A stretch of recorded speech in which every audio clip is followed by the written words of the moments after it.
Fala pessoal, tudo bem? Sejam muito bem-vindos a mais um vídeo do Escola Online. Eu sou o professor Gabriel e quero ajudá-los na resolução das atividades do volume 2, semana 1. Tema da aula de hoje: ceticismo e negacionismo científico. Pessoal, como vocês já sabem, o canal Escola Online está aí para vocês. Temos vários e vários projetos ligados ao Enem, ao PISME. Então não deixe de conferir o nosso canal, se inscrever ali no nosso Instagram, no nosso Twitter, no nosso YouTube, para poder saber mais. Bora lá então?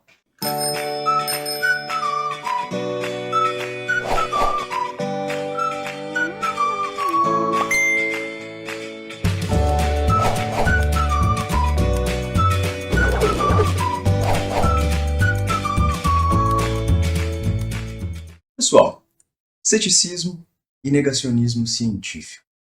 Bom, esses são dois termos que podem fugir um pouco dessa área do senso comum, das coisas que a gente escuta todos os dias, né? E às vezes a filosofia nos apresenta com termos novos. Eu sei.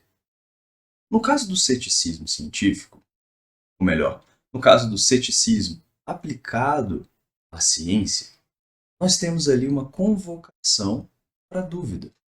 Ou seja, segundo os céticos, é fundamental que nós tenhamos uma desconfiança, vamos dizer assim, saudável, uma desconfiança diante das informações que a gente recebe no nosso dia a dia, das informações que a gente lê, e inclusive, sendo você um cientista, é fundamental você ser cético até um determinado ponto para que você não, vamos dizer assim, aceite a primeira resposta ou para que você tome cuidado com o senso comum, para que você tome cuidado com as conclusões antigas ou até mesmo religiosas que podem, às vezes, interferir num bom senso, né, na busca por uma resposta mais verdadeira. A gente sabe que a nossa mente, né, ela é povoada por vários e vários conhecimentos diferentes, mas no caso da ciência é fundamental que todo aquele método que a gente já comentou seja levado em consideração. A hipótese não é o mesmo e uma conclusão científica já elaborada. Existe todo um método que precisa ser aplicado antes de você concluir determinada coisa. Então, trocando em miúdos, dentro desse nosso contexto de Covid, nós sabemos que tem muita gente morrendo por conta do vírus, por conta da infecção generalizada que pode ser causada por um mau tratamento ou pelo avançar daquela doença.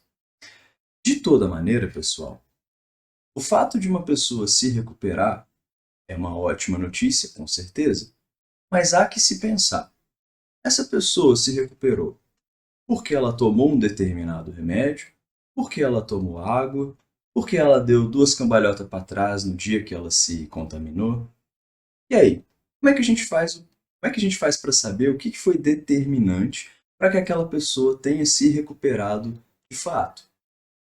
Para isso é que é fundamental a tal aplicação do método científico. E o ceticismo, essa postura de dúvida, de desconfiança, pode te ajudar a não chegar a uma resposta falsa, uma resposta equivocada a essa pergunta. Agora, Gabriel, qual que é a diferença então disso para um negacionismo? Bom, pessoal, o negacionismo científico está bastante presente no nosso cotidiano. Eu imagino que muitas das fake news que vocês recebem são relacionadas ali a uma postura de negacionismo. Qual que é a diferença dessa desconfiança cética e tal para um negacionismo em si? Bom, o negacionismo também se apropria da questão da dúvida, né? Eles também desconfiam das respostas, também desconfiam, né, das situações.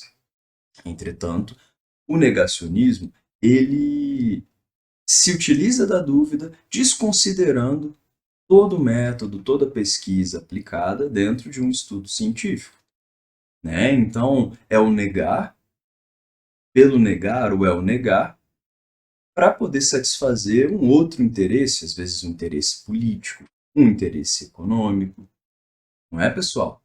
Claro que nós sabemos que existem mensagens em que a gente recebe que podem até ter algum tipo de base científica, pode até ter sido algo produzido por um tipo de ciência, né? Mas, ao mesmo tempo, é fundamental a gente lembrar.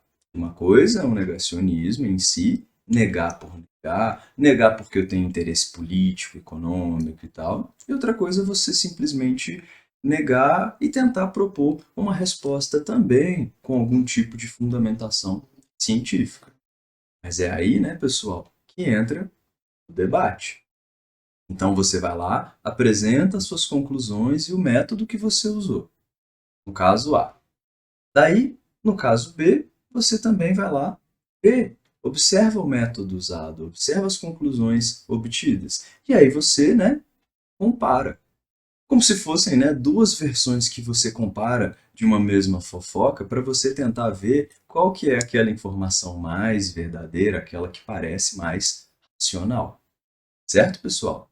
Então, é fundamental que a gente consiga distinguir um ceticismo que busca um método, uma resposta melhor, mais científica, mais verdadeira, de um negacionismo que às vezes tem, né, zero bases e muito interesse político, econômico ou algum outro tipo, né? De todo modo, quando começou essa parada do ceticismo, né, já que esse é um exercício fundamental dos cientistas, é um exercício fundamental dos filósofos. Começou ali com Pirro de Élida, que inclusive está no material de vocês a explicação sobre esse filósofo ali do período helenístico. Bom, o Pirro de Élida, assim como os seguidores do ceticismo filosófico, acreditam que a busca pela verdade é uma busca difícil, é uma busca que até às vezes é muito, quem sabe, impossível, né? É muito difícil mesmo de se obter. A verdade, então, ela é bastante questionada pelos céticos. Claro que na época do Pirro, esse tipo de ceticismo era aplicado, por exemplo, ao modo de viver dos atenienses, ou às verdades ali apontadas por platônicos, por aristotélicos e tal. Então, o Pirro aí é o nosso escolhido, o nosso eleito para a aula de filosofia de hoje. Vamos dar uma olhada ali na atividade 1, finalmente? Bora. Atividade 1. Pirro afirmava que nada é nobre nem vergonhoso, justo ou injusto, e que, da mesma maneira, nada existe do ponto de vista da verdade, que os homens agem apenas segundo a lei e o costume, nada sendo mais isso do que aquilo. Ele levou uma vida de acordo com essa doutrina, nada procurando evitar e não se desviando de quer que fosse, suportando tudo, carroças, por exemplo, precipícios, cães, nada deixando ao arbítrio do sentido. Ok? Então vamos lá. O ceticismo, conforme sugerido no texto, caracteriza por: letra A, desprezar quaisquer convenções e obrigações da sociedade. Letra B, atingir o verdadeiro prazer como princípio e o fim da vida feliz. Letra... Ops, aquela foi a B. Letra C, defender a indiferença e impossibilidade de obter alguma certeza. Letra D, aceitar o determinismo e ocupar-se com esperança transcendente. Letra E, agir de forma virtuosa e sábia, a fim de enaltecer o homem bom e belo. Bom, pessoal, por mais que pareça, num primeiro momento, que esse texto se trata ali de uma atitude desprendida de certas convenções da sociedade e realmente apresenta um pouquinho disso sim, mas na real, pessoal, o que caracteriza a atitude do Pirro é essa letra C mesmo, defender a indiferença e a impossibilidade de obter alguma certeza. Então, assim, o Pirro era um cético extremo. Né? Para ele era impossível ter certeza de qualquer coisa e, portanto, uma posição ali de apatia, uma posição ali de ataraxia era o mais indicado. Né? Buscando a calma, você suspende o juízo. Né? Você suspende a busca pela verdade. Bom, nós hoje não vivemos numa sociedade muito condizente com aquelas ideias do Pirro, mas certamente as lições que ele nos traz, né, sobre a necessidade de você ter um senso crítico, uma dúvida, isso é muito aproveitado pela ciência. O que exatamente nos leva à atividade 2. Vamos lá. A ciência prevê, e é porque prevê que pode ser útil e servir de regra de ação. Vendo? Sei bem que suas previsões são muitas vezes desmentidas pelo evento.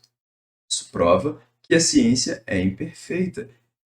E se acrescento que continuará sempre assim, estou certo de que esta é uma previsão que pelo menos ela jamais será desmentida.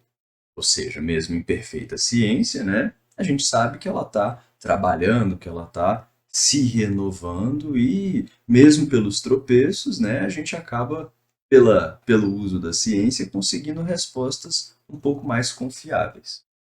Claro que a ciência pode ser, né, criticada em várias medidas e tudo mais, né, pessoal? Mas vamos seguir dentro do objetivo da aula. De qualquer modo, o cientista se engana com menos frequência do que o profeta que fizesse predições ao acaso. Por outro lado, o progresso é lento, mas contínuo, de modo que os cientistas, embora cada vez mais ousados, ficam cada vez menos decepcionados. Então vamos lá, a pergunta. A partir da leitura do texto trecho acima, dos nossos estudos e de notícias que ouviu nos últimos meses durante a pandemia, responda: como o ceticismo contribui para que a ciência sirva de regra de ação na pesquisa de vacinas contra a Covid-19? E, em meio a tudo isso, porque mesmo a ciência sendo cada vez mais ousada, deveríamos nos decepcionar cada vez menos com suas pesquisas e resultados? Pessoal, então são duas perguntas importantes que você tem que responder. Né? Como que o ceticismo ajuda nessa questão da vacina, na busca ali por uma solução boa para a Covid-19 eficiente. E a segunda pergunta é, por que mesmo cada vez mais ousados, a gente se decepciona menos com as pesquisas e resultados?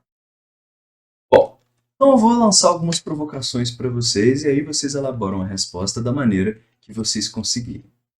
Vamos lá. Para começar, o que a gente falou no início da aula. O ceticismo filosófico implica numa posição de constante dúvida, desconfiança quanto à validade de uma afirmação. Então, o cético é um desconfiado. Ok? De posse dessa dúvida, se pode filtrar opiniões do senso comum ou raciocínios rasos. Então, ter uma posição cética não é uma coisa boa só para o cientista. Pode ser boa para você também. Né? Para você até ter um pouco de discernimento e não aceitar a primeira resposta que você encontra para aquela pergunta. Ok? E muitas vezes, raciocínios rasos, coisas assim sem muito estudo prévio, ou até o senso comum, não apresentam respostas tão elaboradas e tão verdadeiras quanto a ciência. Então, o ceticismo pode te ajudar colocando essa dúvida, como diz ao final, né, a buscar respostas mais e melhor fundamentadas. Então, esse é o ponto 1. Trazendo esse ceticismo para o contexto atual, a busca por um tratamento, remédio ou vacina contra a Covid se mostrou importante desde 2019. Né? Então, sejam nós como sociedade, sejam os especialistas ali, cientistas, né? Sejam vários outros grupos, empresários, políticos, religiosos, escolas, todos nós estamos valorizando a possibilidade, né? E esperando a possibilidade de uma cura, vacina, remédio. Entretanto, é aí que vai o ponto final. Há que se considerar que o método científico aplicado pelos pesquisadores nessa pesquisa de vacinas, esse método se propõe, por essência, um método objetivo. Né? Um método que busca uma resposta objetiva, algo mais preciso, mais exato, mais lógico, mais verdadeiro dentro desse contexto. Então, o método científico, na sua busca por respostas, ele tende a ser menos influenciado por crenças pessoais, crenças políticas, por crenças, enfim, individuais mesmo, né? Então, a busca ali pela resposta científica tende a ser, vamos dizer assim, o mais neutro que se pode encontrar dentro da busca de um remédio, vacina, ok?